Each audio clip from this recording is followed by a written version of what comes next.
roh orang yang sudah mati, apakah bisa memberi pesan kepada orang yang masih hidup? Kalau yang dimaksud memberi pesan dalam mimpi itu bisa. Ada hadis Nabi SAW yang menjelaskan kepada kita bahwasanya Nabi SAW bersabda, ketika ada orang yang melihat Nabi sudah meninggal ya, ketika orang melihat Nabi di dalam tidur, man ra'ani fil manam faka'annama ra'ani fil yaqdoh, barang siapa yang melihatku dalam tidur, maka sungguh dia melihatku dalam jaga. Fa inna syaiton la yatamassalu bi, karena setan tidak dapat menyerupai diriku. Berarti bisa mimpi bertemu Nabi. Nabi masih hidup, sudah wafat? Sudah wafat. Berarti orang yang hidup bisa ketemu dengan orang yang sudah meninggal dunia di alam mimpi. Hanya saja perlu berhati-hati ketika mimpi bertemu Nabi, apakah itu Nabi beneran atau tidak. Kenapa? Karena kita tidak pernah tahu seperti apa wajah Nabi. Memang setan tidak bisa menyerupai Nabi, tetapi setan bisa mengaku-ngaku menjadi Nabi.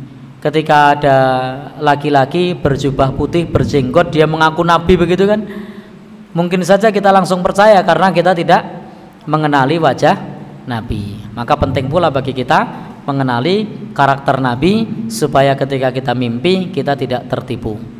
Dalil yang lain apa? Wallahu yatawaffal anfus hina mautiha wallati lam tamut fi manamiha. Allah itu menahan jiwa di dalam kematiannya, dan orang yang belum mati di dalam tidurnya. Allah menyamakan frekuensi orang mati dengan orang tidur. Ini frekuensi orang mati sama tidur itu sama. Buktinya lagi apa? Pada saat kita tidur kita disamakan dengan mati. Pas doa bangun tidur, doanya apa? Alhamdulillahilladzi ahyana ba'dama amatana. Segala puji bagi Allah yang sudah menghidupkan kami sesudah kami mati. Padahal mati apa tidur? Tidur, tapi disebut mati karena frekuensinya orang mati dengan orang tidur itu sama. Kemudian pada saat orang mau tidur, doanya apa? Bismika Allahumma ahya wa amut. Ada yang wa bismika amut. Baik. Di situ disebut mati apa tidur? Mati. Padahal tidur. Baik. Dalil yang ketiga. Ini terjadi pada masa Khalifah Abu Bakar As-Siddiq. Saat itu dalam sebuah peperangan, ada seorang pemuda namanya Sabit bin Qais. Kalau saya salah monggo silahkan dikoreksi. Sahabat ini dalam peperangan itu dia terbunuh.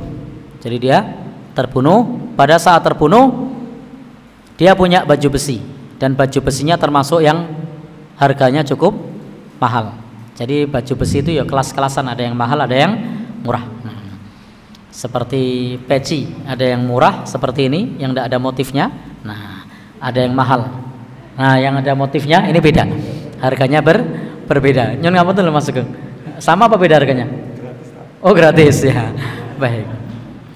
Baju besi itu ada yang mahal, ada yang murah. Ada yang bagus, sama. Jadi Nabi SAW pada saat itu di zaman Khalifah Abu Bakar, Sabit bin Qais ini hadir dalam mimpi.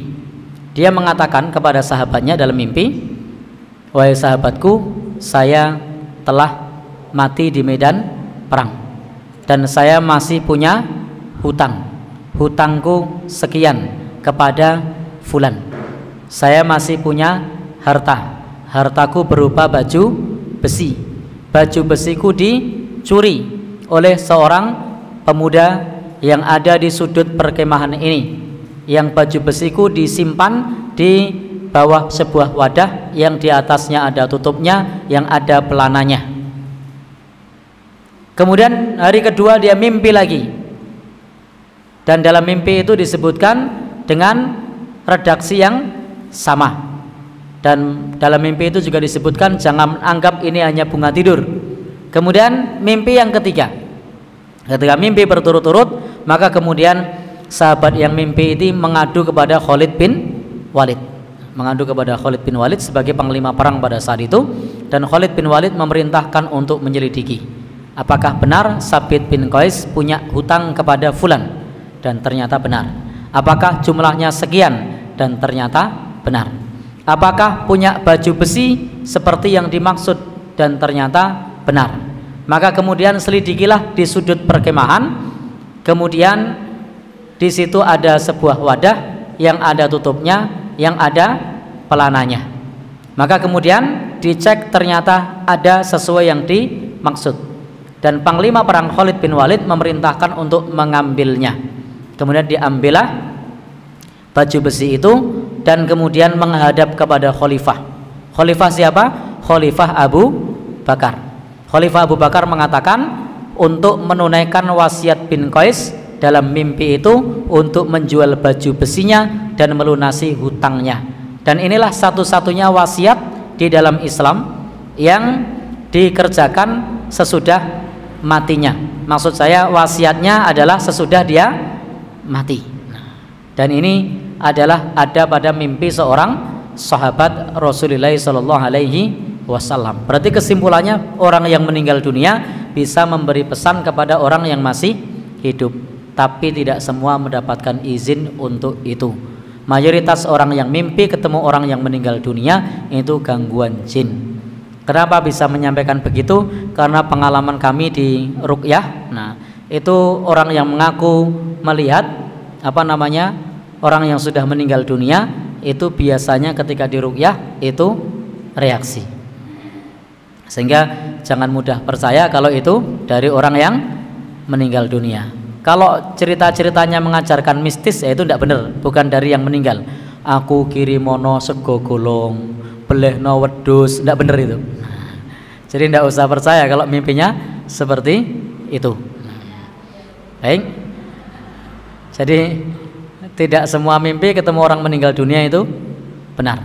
Karena para orang-orang yang ikut perang Badar saja ingin mengabarkan kepada keluarganya bahwa dia sudah nyaman di surga, itu tidak diizinkan oleh Allah Subhanahu wa ta'ala. Sehingga kasus seperti Sabit bin Qais itu sangat jarang, sedikit sekali.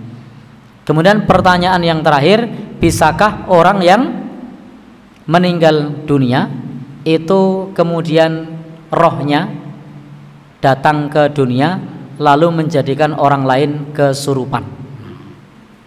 Ini kayaknya pertanyaannya terinspirasi dari kasusnya Vina deh. Ternyata jamaah di sini aktif juga di sosmed.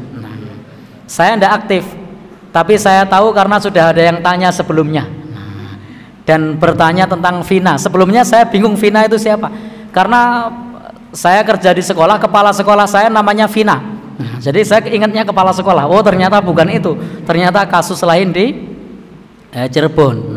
Saya baru ngeh setelah diceritani begitu. Nah, baik, jadi maklum karena kurang update ya. Dan alhamdulillah ini ada yang tanya lagi sehingga saya tidak kaget, langsung nyambung. Baik, bagaimana? Apakah bisa roh orang yang sudah meninggal masuk ke jasad orang yang masih hidup? Allah Subhanahu wa ta'ala berfirman di surat Al-Mu'minun bahwasanya mereka orang-orang yang sudah meninggal mengatakan Rabbirji'un la'alli a'malu sholihah. Wahai Allah, kembalikan aku ke dunia agar aku bisa beramal soleh. Jadi dia tidak bisa kembali. Buktinya dia minta kepada Allah, Rabbirji'un, ya Allah kembalikan aku ke dunia la'alli a'malu sholihah, agar aku bisa beramal soleh. Andai dia bisa kembali, dia tidak akan minta kepada Allah untuk kembali sendiri. Ternyata dia minta sama Allah untuk kembali. Dikabulkan apa tidak? Tidak. Bahkan orang yang sudah meninggal dunia ini ingin sekali untuk beramal soleh. Dan andai dia bisa kembali dan masuk ke jasad orang lain, kenapa dia tidak milih jasadnya sendiri lalu kemudian dia hidup lagi, tapi malah masuk ke jasadnya orang lain. Ini tidak masuk akal. Kenapa bisa masuk ke jasad orang lain tapi tidak bisa masuk ke jasadnya sendiri? Sehingga tidak dibenarkan kalau meyakini ada orang yang sudah mati rohnya bisa masuk ke jasad orang lain.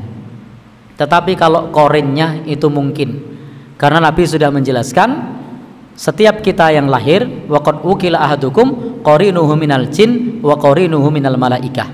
Setiap kita itu ada pendampingnya dari bangsa jin dan pendampingnya dari bangsa malaikat. Maka jin korin itu sangat mungkin, karena ketika orangnya meninggal korinnya ini belum meninggal dunia, dan korin sangat tahu karakter orang yang diikuti, orang yang didampingi, sehingga korinnya bisa saja mengaku sebagai roh orang yang masih hidup atau bersaksi atas keseharian orang yang masih hidup. Tetapi ingat, syaitan itu disifati kadzub, pendusta, meskipun kadang-kadang kesaksiannya benar, tetapi setan ini asalnya sifatnya adalah pendusta. Sehingga kalau korin bisa, korin orang yang sudah meninggal dunia, atau jin lain yang menyerupai hendak menebarkan teror di tengah-tengah masyarakat, itu juga memungkinkan. Sehingga kita tidak perlu mudah percaya ketika ada orang yang mengaku rohnya orang yang sudah meninggal dunia. Kadang-kadang ketika ditanya tidak nyambung dia. Kalau memang rohnya orang yang sudah meninggal dunia, ditanya lahirnya tanggal berapa, tidak tahu, bohong berarti. Tanda khusus di tubuhnya ada apa, ada tompel misalnya, dan seterusnya. Jangan mudah untuk percaya, dan kemungkinan besar kalau itu terjadi itu bisa korin atau ulah tangan syaitan yang lain yang hendak menebarkan teror di tengah masyarakat. Sehingga kita patut berhati-hati dengan informasi-informasi yang semacam itu. Dan orang yang sudah meninggal dunia, tugas kita adalah mendoakan.